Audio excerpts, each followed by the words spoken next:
നമസ്കാരം. തോമസ് ഐസക്കിനെ ചോദ്യം ചെയ്യേണ്ടതിൻ്റെ ആവശ്യകത എന്താണ്? കുറഞ്ഞപക്ഷം അത് കോടതിയെങ്കിലും ബോധ്യപ്പെടുത്തേണ്ടതല്ലേ?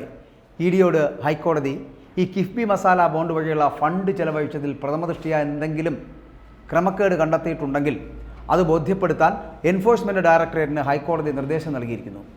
കേസിൽ മുൻ ധനമന്ത്രിയായിട്ടുള്ള തോമസ് ഐസക്കിനെ ചോദ്യം ചെയ്യേണ്ടതിൻ്റെ ആവശ്യമെന്ത് എന്ന് കുറഞ്ഞപക്ഷം കോടതിയെങ്കിലും ബോധ്യപ്പെടുത്തണമെന്ന് ഇ ഡിയോട് ഹൈക്കോടതി ആവശ്യപ്പെട്ടിരിക്കുന്നു. എന്തിനു വേണ്ടിയാണ് ഐസക്കിനെ ചോദ്യം ചെയ്യുന്നത് എന്ന് കൃത്യമായി കോടതിയെ ബോധ്യപ്പെടുത്തണമെന്ന് തന്നെയാണ് മസാല ബോണ്ട് ഇടപാടിലെ ഇ ഡി സമൻസിനെതിരായിട്ട് തോമസ് ഐസക്കിൻ്റെ ഉപഹർജി പരിഗണിക്കവേ ഹൈക്കോടതി ഇ ഡിയോട് ഇപ്പോൾ നിർദ്ദേശിച്ചിരിക്കുന്നത്. ഈ മസാല ബോണ്ടുമായിട്ട് ബന്ധപ്പെട്ടിട്ട് ചോദ്യം ചെയ്യണമെന്ന് ആവശ്യപ്പെട്ടുകൊണ്ടാണല്ലോ ഇ ഡി നിരന്തരം സമൻസ് അയക്കുന്നുവെന്ന് ചൂണ്ടിക്കാട്ടിക്കൊണ്ട് മുൻ ധനമന്ത്രി കൂടിയായിട്ടുള്ള സഖാവ് തോമസ് ഐസക്ക് സമർപ്പിച്ച ഹർജിയും കിഫ്ബിയുടെ ഹർജിയും പരിഗണിച്ചുകൊണ്ട് ജസ്റ്റിസ് TR രവിയുടെ നിർദ്ദേശം പുതുതായിട്ട് വന്നത്. കേസ് ചൊവ്വാഴ്ച വീണ്ടും പരിഗണിക്കാനിരിക്കുകയാണ്. അതുവരെ ഇതേ സ്ഥിതി തുടരുവാനാണ് കോടതി നിർദ്ദേശം നൽകിയിരിക്കുന്നത്. പക്ഷേ ഇ ഡി സമൻസിനെതിരായിട്ടുള്ള ഹർജി അന്തിമ തീർപ്പിനായിട്ട് മാറ്റിയപ്പോൾ വീണ്ടും ഇ ഡി സമൻസ് അയച്ചുവെന്ന് ഐസക്ക് കോടതിയെ അറിയിക്കുന്ന ഒരു സാഹചര്യമുണ്ടായി. ഹൈക്കോടതി അനുകൂലമായിട്ടുള്ള ഉത്തരവിടാത്തതിനാൽ ഹാജരാകാൻ ഒരു അവസരം കൂടി നൽകണമെന്നും മസാല ബോണ്ട് വഴി കൈപ്പറ്റിയ തുക എങ്ങനെ ചെലവഴിച്ചുവെന്ന് വ്യക്തമാക്കണമെന്നുമായിരുന്നു ഈ സമൻസിലുണ്ടായിരുന്നത് എന്നാണ് പറയപ്പെടുന്നത്. ഇ ഡി നടത്തുന്നത് അധികാര ദുർവിനിയോഗമെന്ന് കിഫ്ബിയും കോടതിയിൽ നിശിതമായി വാദിച്ചു കേട്ടോ. നേരത്തെ കിഫ്ബിയുമായി ബന്ധപ്പെട്ടുള്ള കേസിൽ വാദം കേൾക്കുന്നത് മെയ് 22 കോടതി നീട്ടിവച്ചിരുന്നു. എന്നാൽ ഒരു അടിയന്തര സാഹചര്യം ഉണ്ടാകുന്ന ഘട്ടത്തിൽ കോടതിയെ സമീപിക്കാമെന്നും ഒരു നിർദ്ദേശമുണ്ടായിരുന്നു. ഈ കേസ് പരിഗണിച്ചതിൻ്റെ പിറ്റേന്ന് ഇ ഡി സമൻസ് അയച്ചതോടുകൂടിയാണ് ഐസക്ക് ഈ മാസം 1 വീണ്ടും ഹൈക്കോടതിയെ സമീപിച്ചത്. 2-ാം തീയതി നേരിൽ ഹാജരാകണമെന്നായിരുന്നു ഇ ഡിയുടെ നിർദ്ദേശം. ഇ ഡി വീണ്ടും സമൻസ് അയച്ചതിനെതിരെ ഐസക്ക് നൽകിയ ഉപഹർജി ഈ മാസം 1 കോടതി പരിഗണിക്കുകയും ഏപ്രിൽ 5 വരെ നിലവിലെ സ്ഥിതി തുടരാൻ നിർദ്ദേശം നൽകുകയും ചെയ്യുന്ന ഒരു സാഹചര്യമുണ്ടായി. ഇതായിരുന്നു നടന്നത്. തുടർന്നാണ് കേസ് പരിഗണിച്ചത്. കേസ് അന്വേഷണത്തിൻ്റെ ഭാഗമായല്ല മൊഴിയെടുക്കാൻ വിളിപ്പിക്കുന്നത് എന്ന് നേരത്തെ പറഞ്ഞിരുന്ന ഇ ഡി ഇപ്പോൾ സമൻസിൽ പോലും അന്വേഷണം എന്ന് തന്നെയാണ് ഉപയോഗിച്ചിരിക്കുന്നത് എന്ന് ഐസക്കിന് വേണ്ടി ഹാജരായിട്ടുള്ള ജയ്ദീപ് ഗുപ്ത എന്ന് പറയപ്പെടുന്ന അഡ്വക്കേറ്റ് ചൂണ്ടിക്കാട്ടി. കേസ് നേരത്തെ തീരുമാനിച്ചതുപോലെ മെയ് 22 മാറ്റണമെന്ന് അദ്ദേഹം ആവശ്യപ്പെട്ടിട്ടുണ്ട്.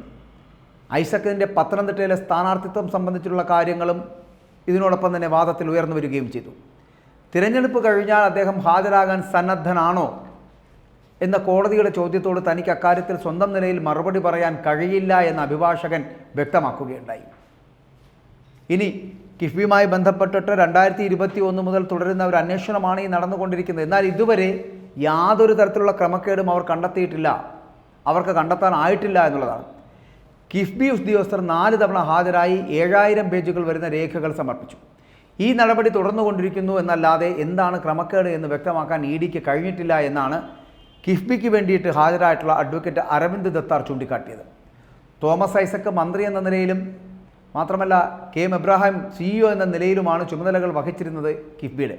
ഇവർക്ക് പകരം പദവികളിൽ ആര് വന്നാലും അവരാകും ആ ചുമതലയിലെത്തുക. അതുകൊണ്ട് കിഫ്ബിയുടെ ദൈനംദിന കാര്യങ്ങൾ ഇവരല്ല നടത്തുന്നത് എന്ന് തന്നെ കിഫ്ബി വാദിക്കുകയുണ്ടായി. എന്നാൽ കിഫ്ബി സമർപ്പിച്ച രേഖകളുടെ അടിസ്ഥാനത്തിലാണ് കൂടുതൽ വിവരങ്ങൾ അറിയാൻ ഐസക്കിനെ വിളിപ്പിക്കുന്നത് എന്നുള്ള വാദം അതേസമയം ഇ ഡി ആവർത്തിച്ചുകൊണ്ടേയിരുന്നു. തുടർന്നാണ് ഫണ്ട് എന്തിനു വേണ്ടിയാണോ അനുവദിച്ചത് അതിനല്ലാതെ ചിലവഴിച്ചതുമായി ബന്ധപ്പെട്ട ക്രമക്കേടുണ്ടെങ്കിൽ കോടതിയെ ബോധ്യപ്പെടുത്താൻ അതോടൊപ്പം ജസ്റ്റിസ് TR രവി നിർദ്ദേശിക്കുകയായിരുന്നു. അതായത് ഈ അന്വേഷണ ഏജൻസികൾ അവർ അന്വേഷിക്കുന്ന കാര്യം വെളിപ്പെടുത്തേണ്ടതില്ല, അത് അംഗീകരിക്കുക തന്നെ ചെയ്യുന്നു. പക്ഷേ എന്തിനാണ് ഒരാളെ ചോദ്യം ചെയ്യാൻ വിളിച്ചു വരുത്തുന്നത് എന്നതിൽ പ്രഥമദൃഷ്ട്യാ എന്തെങ്കിലും കാരണമുണ്ട് എന്ന് ബോധ്യപ്പെടണം. അതുകൊണ്ട് തന്നെ ഇത് ചൊവ്വാഴ്ച പരിഗണിക്കാമെന്ന് തന്നെയാണ് കോടതി വ്യക്തമാക്കിയിരിക്കുന്നത്.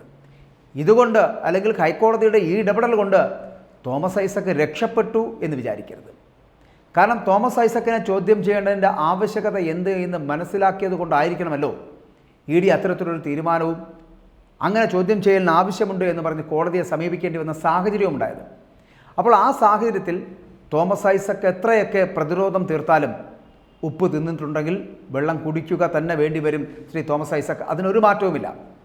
കാരണം കിഫ്ബിയുടെ തുക വകമാറ്റി ചിലവഴിച്ചിട്ടുണ്ട് എന്ന് ബോധ്യപ്പെട്ടാൽ അതെന്തിനു വേണ്ടി ആയിരുന്നു എന്ന് തോമസ് ഐസക്ക് പറയേണ്ടി വരും.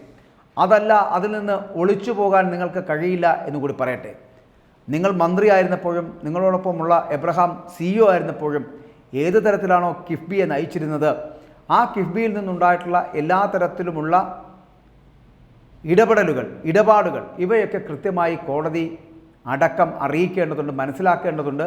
അതുകൊണ്ട് എന്തിനാണ് നിങ്ങളെ ചോദ്യം ചെയ്യേണ്ടതിൻ്റെ ആവശ്യകത എന്ന് നിങ്ങൾ ചോദിക്കുമ്പോഴും തോമസ് ഐസക് നിങ്ങൾ ചെയ്തിട്ടുള്ള കുറ്റം എന്താണ് എന്ന് തെളിയിക്കപ്പെട്ടാൽ, അത് കൃത്യമായി കണ്ടുപിടിക്കപ്പെട്ടാൽ, നിങ്ങളിപ്പോൾ ചോദിക്കുന്നുണ്ടല്ലോ നിങ്ങളെ എന്തിനു വേണ്ടിയാണ് ചോദ്യം ചെയ്യുന്നതെന്ന്, അല്ലെങ്കിൽ ചോദ്യം ചെയ്യേണ്ടതിൻ്റെ ആവശ്യകത എന്തെന്ന്, അപ്പോൾ മാത്രമായിരിക്കും നിങ്ങൾക്ക് അതിൻ്റെ ഉത്തരം കൃത്യമായി മനസ്സിലാക്കാൻ കഴിയുക.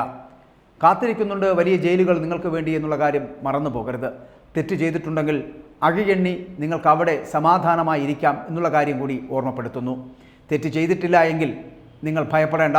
നിങ്ങൾക്ക് വീണ്ടും ഈ ഭൂമിയിൽ കുറച്ചു കാലം കൂടി ഇങ്ങനെ വിലസി ജീവിക്കാം. അതല്ല, നിങ്ങൾ ചെയ്തിട്ടുള്ളത് അഴിമതി പണമാണ് കൈകാര്യം ചെയ്തിട്ടുള്ളത് എങ്കിൽ കൃത്യമായിട്ടുള്ള ഇടപെടൽ EDയുടെ ഭാഗത്തു നിന്നുണ്ടായിട്ടുണ്ട്. അത് ഹൈക്കോടതിക്ക് മനസ്സിലാകുന്ന സാഹചര്യവും ഉണ്ടാവുകയാണെങ്കിൽ തോമസ് ഐസക്കിന് രാഷ്ട്രീയ ജീവിതം ജയിലിനുള്ളിൽ കഴിഞ്ഞു തീർക്കാം.